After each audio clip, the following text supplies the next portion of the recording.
When it comes to people on the planet, we have to be talking about this in an intersectional way. And for too long, brands have put this artificial divide between social and environmental when really the two issues go hand in hand.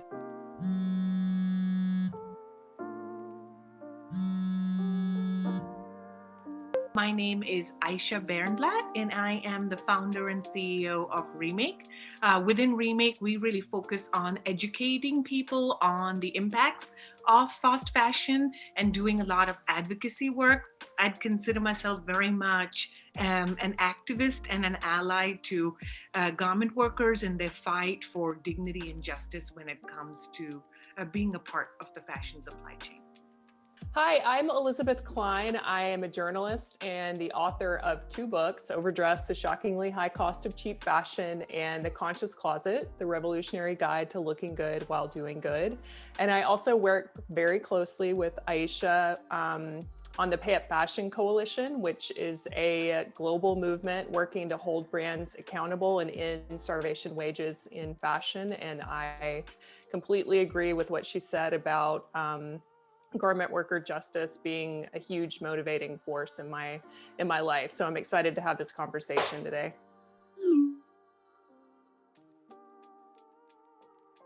I think it's really telling if you ever look at a corporate responsibility report or a sustainability report, how many pages a brand gives to the environmental metrics and how few to the social side. And I think it really is telling because in some ways it's exemplary of how the workforce behind fashion has been dehumanized and hidden. And so many brands today are essentially, as Elizabeth had said, glorified marketeers, right? They're far removed from the production process, from the manufacturing process. There are not a lot of happy stories or progress to be told, whether it comes to living wages or unionization or collective bargaining. So the focus really has been on the environmental side. But actually, if you look very deeply on any of the environmental or sustainability voluntary reporting, a lot of that has no substance as well, because there really isn't a justice lens to any of the environmental reporting, right? You're talking about sustainable materials, but not in terms of degrowth, how much product you're putting out there. You're talking about, offsetting, but not in terms of how you're pillaging the natural resources, contributing to the air and water pollution in the communities where your product is brought to life. So, within Remake, this is why we really want people to think about climate justice and gender justice as a way to be thinking about sustainability, and for us to really just stop this nonsense of the social environmental divide, because the impacts that are most felt by the people are the ones who are bringing our fashion to life. They're the ones on the front lines of climate shocks as well.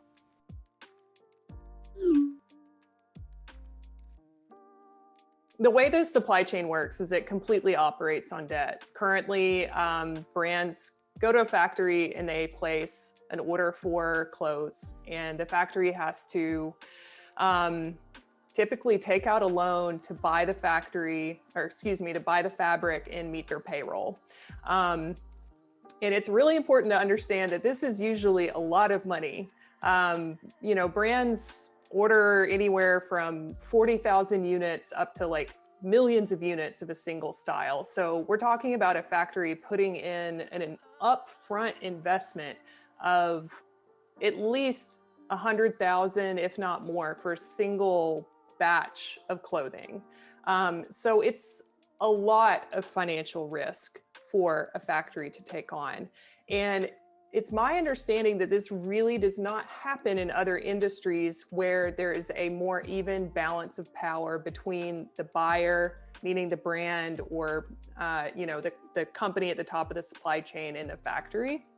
Just to give the example of the construction industry, the contractors would be receiving payments all along. There's just not a lot of industries where the supplier fronts the entire cost. And so that's really what led to the crisis we saw last year with order cancellations, where when the brands canceled, suddenly factories were out millions of dollars, sometimes per order. And it led to them having to lay off workers immediately. In terms of how to change that, clearly the brand should be sharing in the upfront investment with factories. But the problem is that the power imbalance is so strong at in the industry that it's going to be very, very difficult to actually change that dynamic. And that's something that like Pay Up Fashion is looking into and working on, but it's a big problem. Our fashion today is coming to us sooner, faster, and cheaper. And this is true of high street or of luxury as well, right? Even luxury is trying to get product moving more quickly.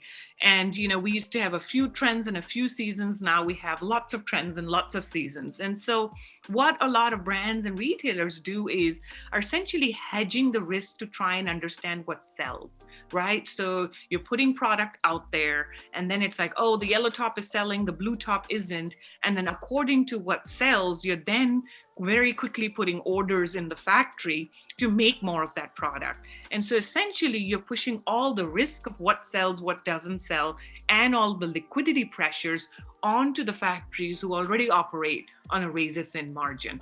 And what that means is for the garment makers that you are essentially beholden to not just irregular work hours because of shrinking lead times and wanting things to come very quickly to market, but that there are all kinds of ways that your salary is vacillating because of how the industry is set up. And so I really do think that some of this has to do with the speed to market and the sort of Amazon Prime fashion sort of world of one click and I want it now, that is creating a lot of this pressure cooker of brands essentially not wanting to take on any of the risk of putting money down in a contract because they don't know what's going to sell. That's such a good point, Ayesha. Like fast fashion is really only possible in a world without labor rights. Like, we live in this world where everything is about flexible production. Like I want to order something, I want it in 2 weeks and I want it in this color. Oh wait, no, I'm going to change my mind and you're going to make it in a different color. And that's really only possible if on the other end of that system, you have a factory that just says yes, yes, yes, yes, regardless of what it's going to do to the working hours in that factory, the wages that they're able to pay people, the flexibility that we've come to associate with fashion and fast fashion is really only possible because we've lived through this incredibly nefarious period of deregulation and like a complete lack of labor rights, which is starting to reverse, but we are just at the very beginning of it. The fact that it seems so normal to us is really troubling.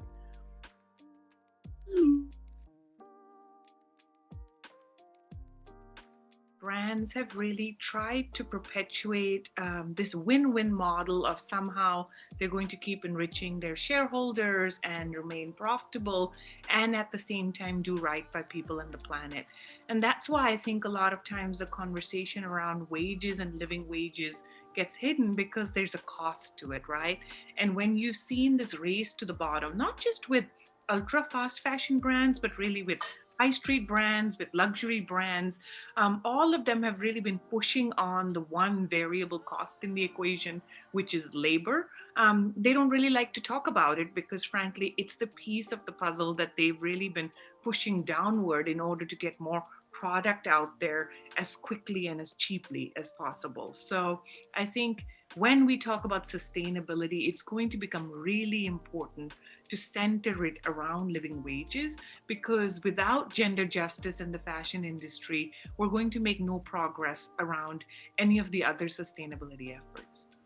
I think that the way that the fashion industry is set up right now, in a way, pits brands against the interest of garment workers, because just the way the supply chain is set up, the branding and retail side of the fashion industry is completely separate from manufacturing, and brands are not currently liable or accountable in any real way to the workers at the bottom of the supply chain. So we're in this space where there is no mechanism to protect garment workers.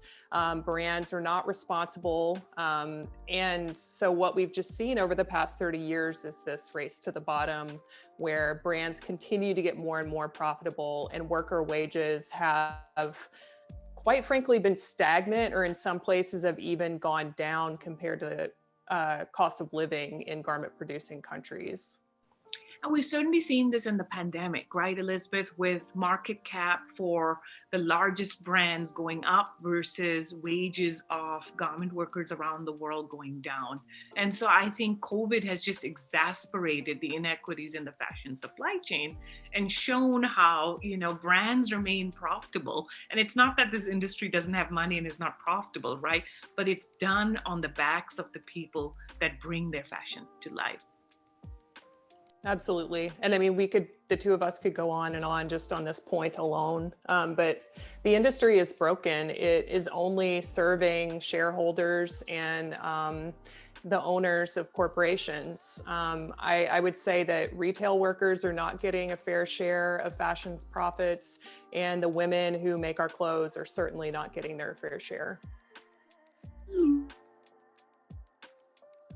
It's so important that we're even using this language around, look, fashion is built on a deeply racist system inherited from a colonial past. Like, we weren't even talking in this language for many, many years. And to recognize that the people who really keep this industry profitable happen to be Black women, brown women, globally, whether right here in the US or across the world, and that the real way for us to flip the script, to change this industry, is first and foremost to assure that garment workers have the right to organize, to unionize, to have collective bargaining agreements, to be pushing for living wages and safety and protections at work. Because as long as this industry has been extractive of her highly skilled labor, extractive of her artistry, even as an artisan, extractive of, and really dehumanizing her body, right? Where you just keep working for however many hours and years, and once you've gone, then there's the next workers on the assembly line. And so for us to really center the conversation around gender justice, around living wages, around assuring that workers who are fighting so hard across the world for this power have solidarity from us as citizens, that politicians are paying attention to a lot of the regulatory reform that we've touched upon. Those are all of the ways that we're going to change some of this inequity that's baked in the fashion system. But another area really to consider is just the lack of diversity and inclusion up and down the fashion system. Within Remake, we have a transparency report that we put out. And this last year, we looked across all of our brands that we vet for environmental issues and social issues, but also ran them through a D&I filter. And it was interesting to see that even sustainable brands don't do very well when it comes to diversity inclusion. You just don't have the right type of representation, not just at the boardroom or at the executive level, but also when it comes to middle management. And so the people who are making and buying fashion simply don't look like and aren't in seats of power within the people who are, within the fashion system making these decisions. So I think so much of this is about representation, but not token representation, actual representation. And there's a lot of work to do, whether we think about how fashion is marketed to us, sold to us, or made today. I think, the reason why we've justified these starvation wages, both in the retail industry in the United States and in the supply chain, is because these jobs are occupied by people of color. I remember when the fashion industry first outsourced 2 decades ago, the argument was, this is the way people develop, right? We want to spread prosperity to other parts of the world. And all of these years later, the reason why people continue to justify what they're seeing, the poverty that they're seeing, is because of this entrenched racism and colonial attitudes, where I think people are accustomed to seeing people in Bangladesh as impoverished, right? We're accustomed to seeing people in garment producing countries as poor. And I think that extends to why we denigrate and degrade retail workers as well, because it's mostly women and it's mostly people of color who hold those jobs. And I think that the conversation about systemic racism and changing our language and really just confronting it and having these conversations head on is so powerful, because so much of it is about saying, like, why are we accepting that someone can work 50 hours a week, 70 hours a week, 80 hours a week and not make a living wage? And how much of it are we justifying that based on the fact that that person doesn't look like me or isn't a white person?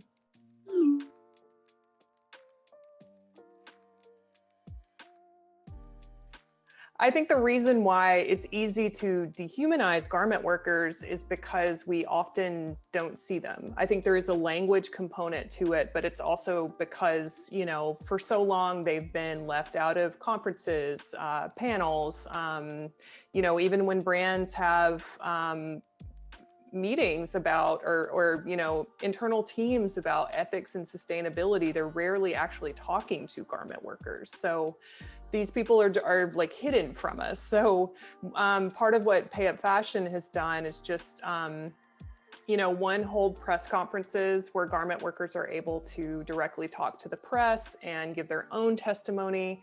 So they're not just these, you know, faceless figures in our minds, and we actually can put a face to the story. And then also just making sure that they're invited to conferences and panels and are able to represent themselves.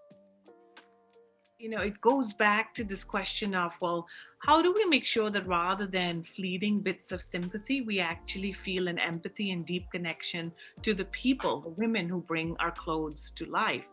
And, you know, in my own career, as someone who has spent, you know, some 15 years being in solidarity with, having meals with, sitting in the homes of, getting to know the incredible, resilient, fierce women that make our clothes, I really thought that first and foremost, we do have to bring her back into everyday consciousness. And that here, language and media portrayal and all of that has been very problematic. You know, I think about any of our favorite movies or sitcoms, and there's often this like joke, right, of, oh yes, children far away in India making our shoes, or ha ha ha, something is made by, you know, someone far away. And it's become this punchline for like late night TV or what have you. And my own experience, you know, in spending time with the makers of our clothes has been so different. You know, this is not someone who just needs our fleeting sympathy or to be saved in some way, but is fierce and an incredible feminist in her own right, that has been fighting for justice against a system that is set to oppress her. And so as we have our own Me Too movement and you know, ways of rising up as women here in the West, it's to say, well, how can we be in solidarity with our sisters at the other end of the supply chain? So at least within Remake, we never say garment workers, we use the word garment maker. And it may be a slight change in language, but I think it's important. Even though if we can somehow take the word worker back and realize that it's important and it's high skilled and, you know, push for the wages, that can happen. But in the interim, we think, you know, a maker perhaps can send more signals of how this is high skilled work. Someone made that for you with love, with patience, and that she deserves to be paid for all those untold hours that she put into bringing that garment to life. So I do think that the ways that we are centering workers in the media, in conversations, is going to be so important for us to make progress when it comes to sustainability.